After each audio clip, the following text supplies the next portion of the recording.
Hello and welcome to, episode 125 of the TEW 2020 Challenge Run. This is going to be Friday Night SmackDown, week 2 of April 2021, and we are on the road to Judgment Day, I believe. This is the first official show with the finalised post-draft rosters, and we have two world champions.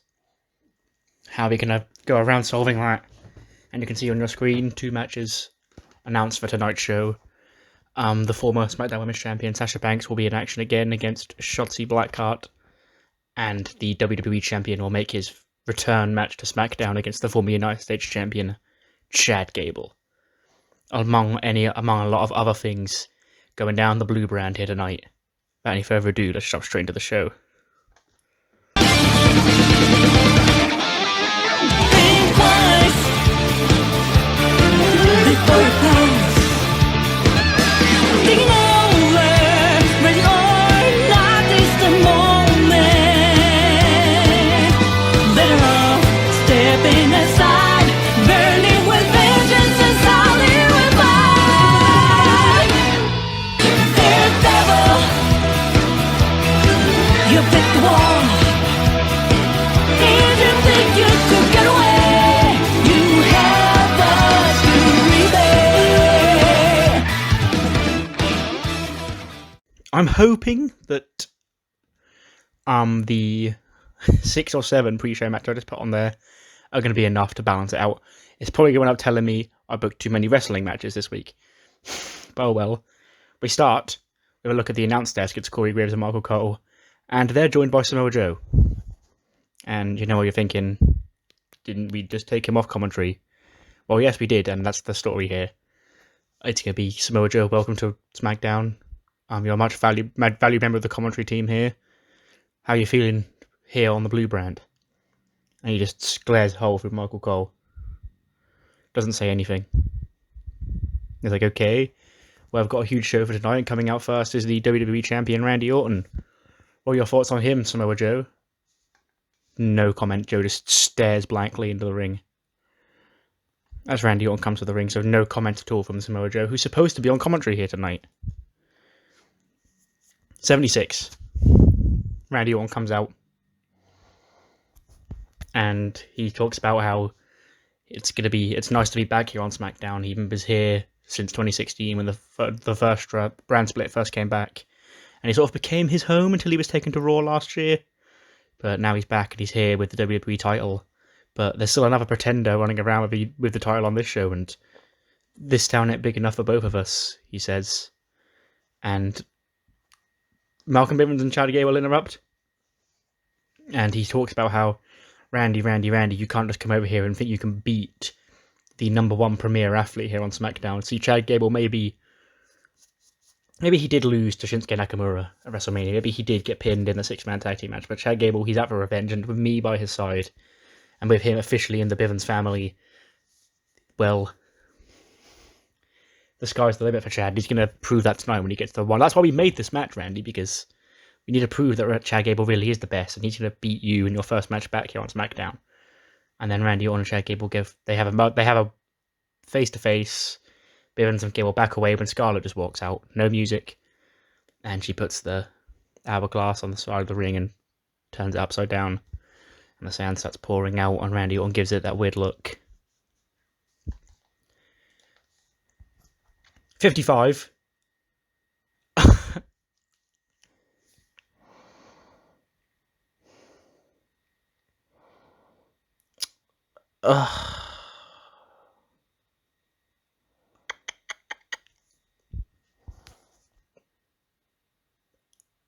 Use your head. This isn't intended to be the match. It's supposed to be Dijakovic getting a handicap victory over the Singh brothers. They even had Sami get pinned. What the fuck, man? Like, they had Sami get pinned, and oh my god. And I had Dijakovic to dominate this as well. That's going to completely fuck up a lot of my plans. If Sami gets too dinged by that. Hopefully he doesn't, but the fucking game had the nerve to pin him. So he's going to take an even bigger popularity dump because of this. Tozawa gets a 59, a 77 for Sami, and a 50 for Sunil. That's fucking annoyed the shit out of me. Anyway, 65, Carmella and... No, not Carmella and... Casey Canzaro and Kaden Carter are in the ring, awaiting a match. Casey Canzaro's going to go one-on-one with Carmella when new music hits, and she does her new entrance that she has in real life, and she's accompanied by a man we've never seen before in the save. Her sommelier assistant, Reginald. And she says she spent too much time goofing around with Truth over on Raw, and now she's back on her show, the show that she called her own for 4 or 5 years before she was taken to Raw in the last draft, and she's back to make herself untouchable and to make this the Carmella show once again. It starts tonight when my assistant, my sommelier Reginald here, watches me embarrass Casey Canzaro in that ring right now. 44. Casey Canzaro defeated Carmella with a roll-up in 6:33. Carmella gets a 50 and a 44 for Casey. So Carmella's big re-debut didn't go as well as she thought it would, and she makes that known by shouting at Reggie and telling him to go and get help. This isn't over. She will prove that she is untouchable, and this is just the beginning, and that ninja girl will get what she deserves. We then cut backstage, and Kayla Braxton's like, "Ladies and gentlemen, welcome my guest at this time, Chad Get," and then she's like dwarfed as she's like overcome with a shadow of a giant man, and then we pan up to see Omos is there with AJ Styles. Then Bivens walks in with Chad Gable, King Corbin, Tucker Knight, and Dakota. And he's like, "What you're seeing here, ladies and gentlemen, you're looking at the modern day Bobby the Brain Heenan, and you're looking at the modern day Heenan family.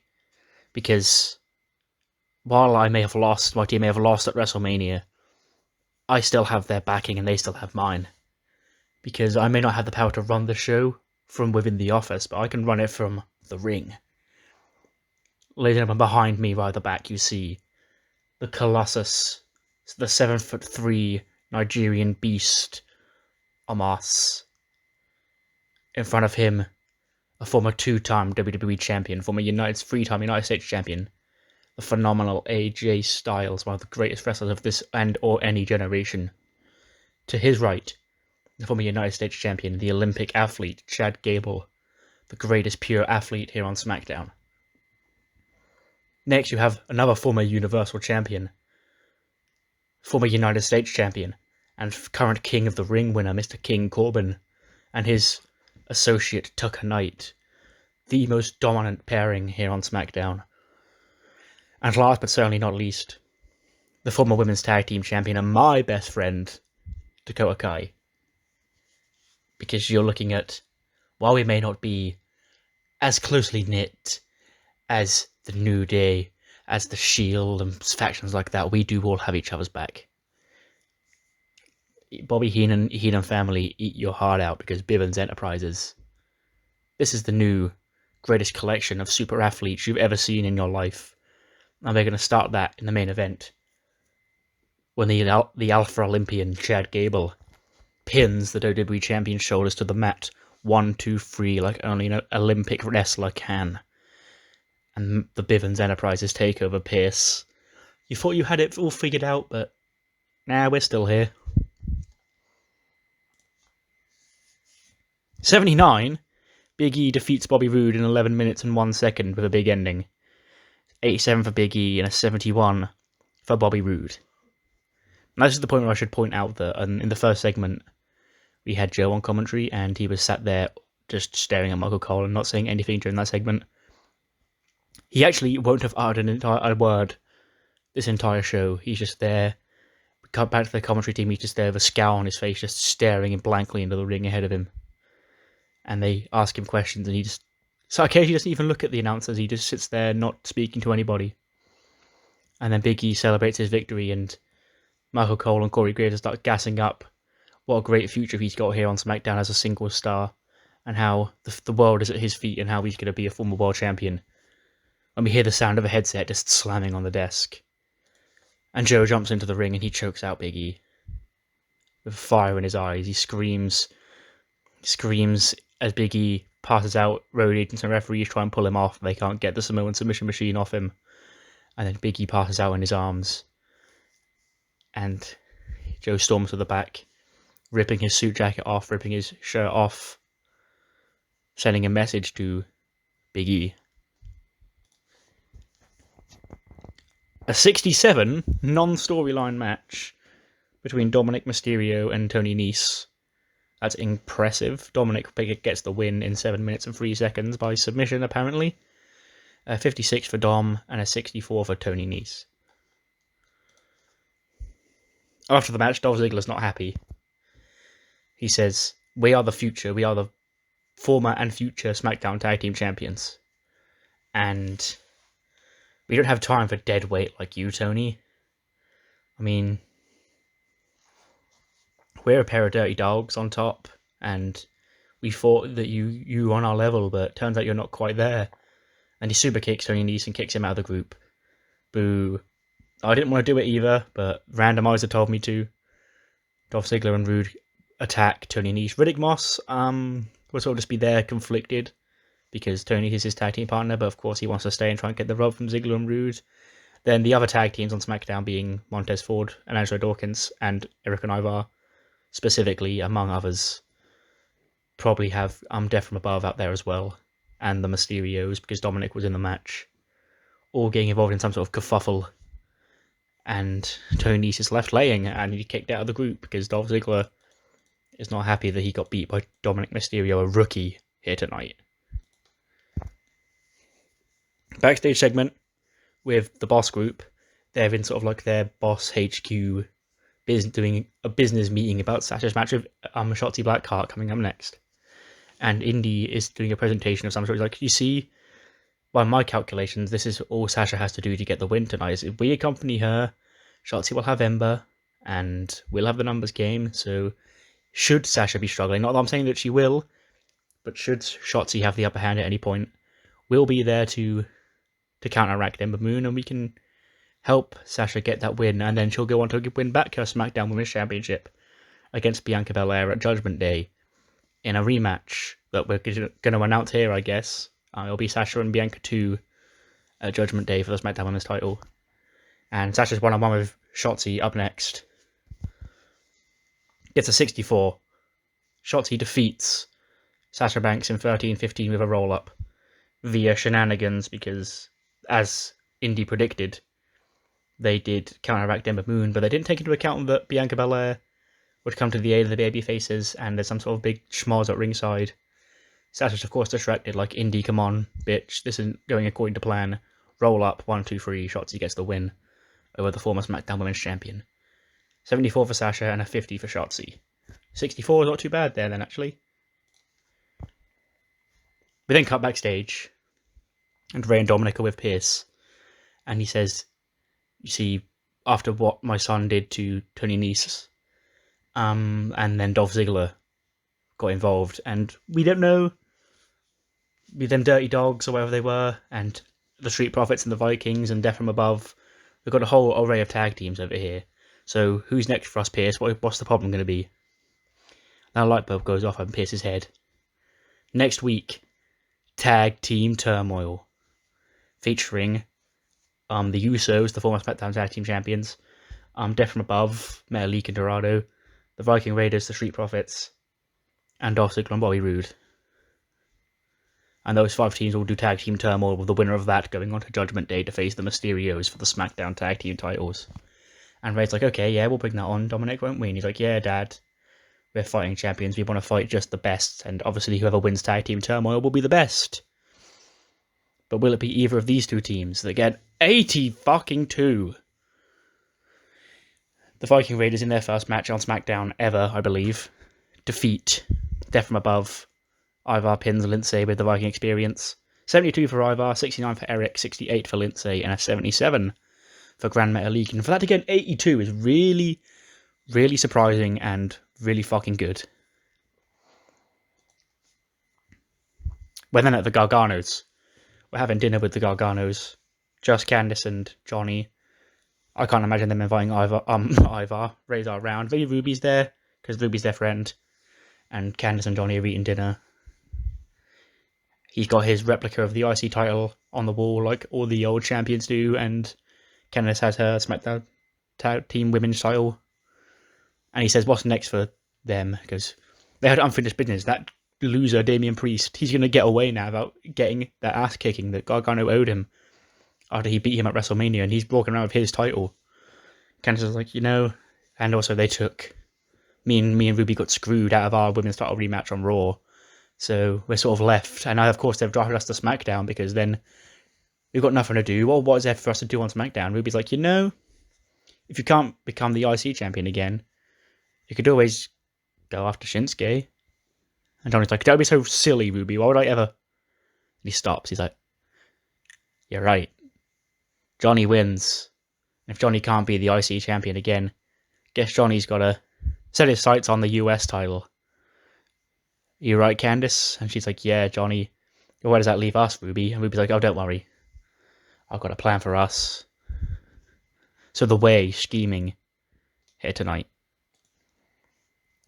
Raw, it's not... I keep calling them the wrong thing. I kept calling it Talking Smack on Raw. I meant to call it Raw Talk now. It's Talking Smack. Heyman and Kayla are with Bayley, who we haven't seen tonight. Shinsuke, who we haven't seen tonight. And Samoa Joe, who's got a lot of explaining to do. The main event gets an 81. Orton breaks his toe. 96 for Randy, 88 for Chad Gable. Randy Orton defeats Chad Gable in 7:16 with an RKO. I think if there was a story attached to this, it would have done better. But alas, we move. It's still perfectly fine. After the match, though, Scarlett comes back out. This time, the hourglass, it's empty. And then Karrion Kross comes out. And he gets in Randy Orton's face. And Scarlett's cutting a promo. She says, Randy, this town, this show, there's not room for two for both of us here. And that time, as you can see, time is up. That's not just time, that's your time, Randy. That's your time as the WWE champion. Because Karrion Kross, he's got this Universal Championship, but if there's going to be two world champions here on SmackDown, Karrion Kross, he wants to hold them both. Randy. So not me, sorry. So Karrion and you, title for title, unification match. Winner walks away WWE champion, and the loser walks away with nothing. And Randy sort of nods his head. He's like, okay, I'll take that bet. And tick-tock. And they leave. Talking smack, Bayley gets an 84. She's talking about how she lost to Dakota at WrestleMania, and she's sort of been floundering. She doesn't really know what's next for Bayley. Because, of course, she's not in the title picture. Bianca and Sasha are in there. And she sort of really has nothing right now, but she's not going to sit back and whine and complain about having nothing, because everyone goes through lulls in their career.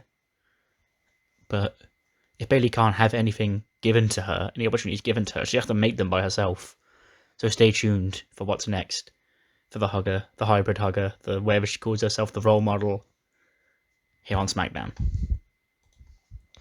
Shinsuke gets an 87 for his Talking Smack promo, where he's just talking about how good it feels to be United States champion, how he came all the way from Japan because he had to take that chance on himself. And he became the NXT champion twice. He became the United States champion twice. He became the Intercontinental champion. And now he's got his third United States championship here. And it's going to mean a lot for him to fight the honour of both his country and this country to defend this title. And then he's asked, what about Johnny Gargano? Because we heard him scheming. And he says, if Johnny wants to fight, he knows where to see me. And finally, Samoa Joe. He sits there. He sits down. He goes, welcome to Talking Smack. He just stares at Kayla and Heyman and snatches the microphone. He says, how many times is this now, Kayla? How many times is this now, Paul? I was stuck behind that desk for months because this company didn't think I had it in me anymore. They thought my time in that ring may be finished. And there were times where I believed them because they told me that, but the reality is, it was never finished. It was a minor setback that I suffered, but they didn't have room for me because they were too busy trying to plug in their new fancy shiny toys. Toys like Big E, like Karrion Kross, like Dijakovic, people like that. They're trying to take my spot. These are my spots. And I'm not ready to give them up. I won that Battle Royal at WrestleMania. I threw out pretty much every other man in that match, only to get drafted to SmackDown and stuck right behind that announce desk. No, that's not where I belong. I belong in that ring. I belong with the spotlight being shined on me like they're trying to shine on Big E. Big E, he got the red carpet rolled out for him because, he was a beloved member of a faction. He had all this potential as a single star that we're finally realising, but here I am, I've been here this whole time and you're overlooking me again for the new flavour of the month or no more. Because this isn't Samoa Joe the announcer. This isn't Samoa Joe he's injury prone, he lets us sit back and walk all over him, because the truth is, I may be injury prone. And I don't know how much longer I've got left, honestly. But that's what makes me dangerous. There's nothing more dangerous than the man who's got nothing to lose. Except for a Samoa Joe who's got nothing to lose. And Big E, this is nothing personal, it's just, you're in my way. You're in my way to finally become WWE champion like it was my like I was signed to do, like it was my destiny, or that potential that's haunted me all these years. I'm gonna realise it. And Big E could be the first of many, many men that feel my wrath. Be scared.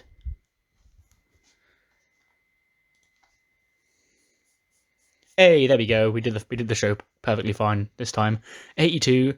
That's pretty good. But what matters more than the 82 is what you thought of the show. So do let me know what you thought in the comments below. And I'll see you next time for Raw, where hopefully, for the first time this season, we get a good fucking rating on that show. See you then.